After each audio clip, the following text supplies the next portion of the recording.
I wake up because someone is screaming my name through the gen's PA system, not calling for me. Screaming, raw, panicked, the kind of sound that strips away everything human and leaves only animal terror. Then it cuts off mid-breath. The silence after is worse. I'm sitting in the break room at Genesis Performance Institute, a high-end training facility tucked into the basement levels of a converted factory in Portland, Oregon, the kind of place where tech executives and venture capitalists pay obscene money for what they call biological optimization. I've been working here as a night attendant for 2.5 years. My name is Marcus Webb, and this April, I watched my best friend get eaten alive by a program that promised to make him better. His name was David Chen. We'd known each other since high school. He was the kind of guy who always seemed like he had it together, even when he didn't. Worked in software engineering, 90-hour weeks, lived on energy drinks and takeout. He joined Genesis in February because his liver enzyme with liver enzymes were concerning, and he needed to make changes. By early April, he didn't look like David anymore. He looked like something wearing David's face. The night it all went wrong. He came through the emergency exit at 2053 in the morning. That exit was alarmed. It had been since the building opened. But when David pushed through, nothing happened. No siren, no alert. The door just opened for him like it had been waiting. He was wearing this strange bodysuit I'd never seen before, matty black, covered in thin white lines that looked almost like circuitry. His face was skeletal, cheekbones jutting out like blades. His eyes were sunken so deep I could barely see them in the dim hallway light, but I could see them moving, twitching, darting, never focusing on anything. "David," I said, standing up from the front desk. He stopped walking but didn't turn toward me, just stood there, perfectly still, head tilted slightly like he was listening to something I couldn't hear. "I have an appointment," he said. His voice sounded like gravel scraping against metal. "Man, it's almost 3 in the morning. There's nothing scheduled." "Level 8, he said. We didn't have a level 8. Genesis only had 7 floors. Cardio and functional training on 1, strength equipment on 2, recovery and physical therapy on 3, cryotherapy and compression on 4, executive suites on 5, administrative offices on 6, mechanical systems on 7. That was it. But David turned and walked toward the service elevator at the back of the facility, the one that maintenance used to access the building's guts. I followed him. The elevator doors were already open. David stepped inside. I caught the door before it closed and squeezed in next to him. He didn't acknowledge me, didn't even blink. Just stared straight ahead at the brushed steel doors. The button panel only went up to 7. David pressed the emergency stop button, held it down for 5 seconds, then pressed floor 7 twice, floor 1 once, and floor 7 again. Something clicked deep in the machinery. The elevator lurched downward. We started descending past the lowest floor. "David, what the hell is this?" I asked. He didn't answer. The elevator went down for what felt like a full minute, maybe longer. My ears popped. The temperature dropped. The overhead light flickered, then switched to a dull red emergency bulb. When the doors finally opened, we weren't in the building anymore. At least not any part I'd ever seen. The hallway beyond was concrete, raw, unpainted, lit by industrial fixtures that hummed with a frequency that made my teeth ache. The air smelled like ozone and something organic and rotten. David stepped out. I grabbed his arm. "Stop.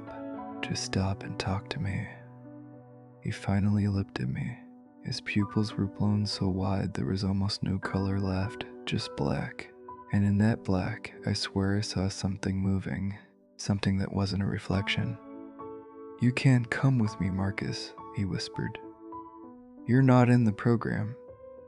He pulled away. His skin felt hot, beaver hot. He walked down the corridor toward a set of double doors at the end. Heavy, reinforced, the kind you'd see in a hospital or lab. Above them, stenciled in faded yellow paint, sublevel, termorgulation. Oh, who's it personnel only. Dave replaced his palm on his scanner next to the doors. They opened with a pneumatic hiss. He went inside. The doors started to close. I ran. Slipped through just before they sealed shut. The heat was immediate and total. It didn't build. It didn't creep in. It slammed into me like a physical force, driving the air from my lungs and making my skin prickle with instant sweat. The room was massive, warehouse-sized. The ceiling was lost in shadow somewhere high above. The walls were lined with pipes and conduits, all of them hissing with steam and clicking with thermal expansion. In the center of the room were 24 glass cylinders. Each one was maybe 8 feet tall and 3 feet in diameter. Vertical, sealed at the top and bottom. Each one contained a person. They were standing upright inside the cylinders, naked, arms strapped to their sides, heads locked in place with metal brackets. The tubes snaked down from the ceiling into masks that covered their mouths and noses. Their skin glistened, red and blistered, sloughing off in sheets that stuck to the glass. David walked toward an empty cylinder at the far end of the row. I tried to follow him, but my legs weren't working right. The heat was doing something to me, making everything slow and thick and wrong. "David," I shouted. My voice came out cracked and weak. He didn't stop. He stepped onto a small platform in front of the empty cylinder. The glass door unsealed and swung open. He stepped inside. The door closed. Clamps shot out from the sides and locked around his wrists and ankles. A bracket descended from above and secured his head, forcing him to look straight ahead. A tube dropped down and pushed against his face. His mouth opened automatically, mechanically, and the tube forced its way in. His eyes went wide. He was looking at me, really looking at me, and for the first time that night, I saw recognition. Saw David. Saw terror. The cylinder started to fill with something. Not water, not gas, something in between, thick and yellowish and faintly luminescent. It poured in from vents at the base and rose quickly, covering his feet, his legs, his torso. When it reached his chest, his body started convulsing, not shaking, convulsing, every muscle firing at once, hard enough that I heard something pop. Saw his shoulder dislocate, the joint bulging grotesquely under his skin. The liquid kept rising. His skin started to change color, from red to purple to a deep mottled black. Blisters formed and burst and formed again, fluid running down his body in thick rivulets. I could see his veins, all of them standing out like cords beneath his skin, pulsing frantically, trying to dissipate heat that had nowhere to go. The liquid reached his neck. His eyes rolled back. I saw his teeth through his cheek. The skin had burned away, peeling back to expose the muscle and bone beneath. His gums were black. His tongue was swollen, protruding past his lips where the tube held his jaw open. "No," I heard myself saying. "No, no, no. He's past the point of interruption." I spun around. A man stood behind me. Tall, middle-aged, wearing a white lab coat over scrubs. He had a tablet in one hand and an expression of mild interest on his face.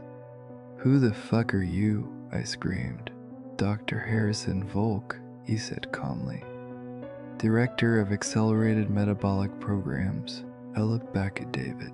The liquid was over his head now, completely submerged. I could see him thrashing inside the cylinder, movements becoming weaker, slower. "Stop it," I begged. "Please just stop it, let him out." "I can't," Volk said. "Once the cycle begins, an eruption would cause catastrophic systemic failure. He'd die instantly instead of gradually." "Gradually?" Volk nodded. "The solution is a hyperthermogenic compound. It forces every cell in the body to produce heat as a metabolic byproduct. Essentially, we're making him burn himself from the inside out. The body consumes its own tissue for fuel. Fat, muscle, organs, everything." I stared at him. "Why?" "Efficiency," he said simply. "The human body is wasteful. This process eliminates that waste. The subjects who survive emerge with metabolic rates 300% more efficient than baseline." "Survive?" He glanced at his tablet. "Approximately 18% make it through the full protocol." I felt something cold and sharp settle in my chest. "You're killing them." "They volunteered," Volk said. "They signed comprehensive waivers. They understood the risks." "Bullshit," I spat. "David would never." "David Chen signed his consent form 6 weeks ago," Volk interrupted. "He attended 3 informational sessions. He passed the psychological evaluation. He paid $75,000 for access to this program." He turned the tablet toward me. David's signature was at the bottom of a dense legal document. "He wanted this," Volk said. I looked back at the cylinder. David had stopped moving. His body hung in the liquid, held upright only by the restraints. His skin was almost entirely gone now, exposing red muscle and white bone. His eyes had burst. Dark fluid leaked from the empty sockets, mixing with the yellow solution. But his heart was still beating. I could see it through his exposed ribs, pulsing frantically, desperately, trying to pump blood that was boiling in his veins. The monitor above his cylinder showed his core temperature, 47.2 degrees Celsius. That wasn't compatible with life. But he wasn't dead. How was he still alive? I whispered. "The compound includes a cocktail of stimulants and cellular stabilizers," Volk explained. "It keeps the body functioning far past normal thresholds. The subjects remain conscious for most of the process." "Conscious?" My voice broke. Volk nodded. "Pain is an important feedback mechanism," he said. "It tells us when the process is working." I wanted to hit him, wanted to kill him, but I couldn't move. The heat was doing something to me now, something bad. My vision was blurring, my hands were shaking. I could feel my heart hammering in my chest, beating so hard it felt like it was trying to break my ribs. "You should sit down," Volk said. "You're showing early signs of heat exhaustion." "Let me out," I said. "I can't do that yet," he replied. "The chamber is sealed during active cycles. Safety protocol." He checked his tablet. 41 minutes remaining. I looked around the room for another exit. There wasn't one. Just the doors I'd come through, now locked, indicator light glowing right above them. And the cylinders, 24 of them. I walked closer, legs unsteady, and looked at the others.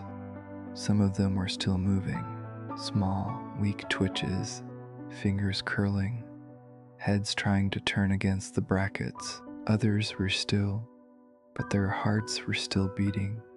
I could see them, exposed and raw and impossibly still pumping. One of the monitors flatlined with a long, sustained tone. The cylinder didn't drain, didn't open. The body inside just hung there, suspended in the yellow liquid, slowly dissolving. Why? I asked again. Why keep going after they're dead? The compound continues breaking down tissue for several hours post-mortem, Volk said. We collect the resulting biological slurry for analysis. It helps us refine the formula. I stared at him. You're insane. I'm a scientist, he corrected, and I'm very good at my job.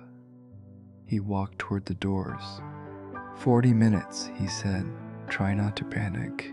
Panic accelerates your metabolism, which will make the heat exposure more dangerous. Wait, I said. Wait, you can't just leave me here. He paused at the doors. I'm not leaving you here, Mr. Webb. You broke into a restricted area. You're observing a proprietary medical procedure. I'm simply following protocol. What protocol? He smiled. The same one your friend signed. The doors opened. He stepped through. They sealed behind him with a heavy metallic clang. I was alone with the cylinders. With David, I sank to the floor, legs finally giving out completely. The concrete was hard, almost too hot to touch. David's monitor beeped. His temperature had climbed to 48.3 degrees. His heart was still beating. Slower now. Irregular. But still beating. I heard something crack inside his cylinder. Wet and meaty. His rib cage collapsed inward, ribs snapping one by one under some invisible pressure. His heart was exposed now, nothing protecting it, just hanging there in the cavity of his chest. It beat 3 more times, then stopped. The monitor went flat, but the cylinder kept running. The liquid kept circulating. His body kept dissolving. I tried to stand, couldn't. My muscles were cramping, seizing up. I could feel my own heart racing, faster and faster, out of control. My skin felt like it was on fire. I pulled up my phone with shaking hands, trying to call 911. No signal. Of course, too far underground. I'm writing this instead because I don't know what else to do. My fingers keep spasming. The screen is covered in sweat. Maybe blood. I can't tell anymore. If someone finds this, if anyone sees this, you need to understand. This isn't a gym. This isn't a health facility. This is an abattoir. They take people who want to be better and they burn them alive from the inside out. David wanted to be optimized. Now he's soup. The heat is getting worse. I can't breathe right. Every breath feels like I'm inhaling glass. My heart won't slow down. I can feel it pounding against my sternum, hammering so hard I think it might actually break through. One of the other cylinders is beeping now. Someone else dying. Someone else being dissolved while their heart still beats. April is supposed to be the month of renewal, but all I can smell is burning meat, and my body is betraying me. 37 minutes left. I don't think I'm going to make it.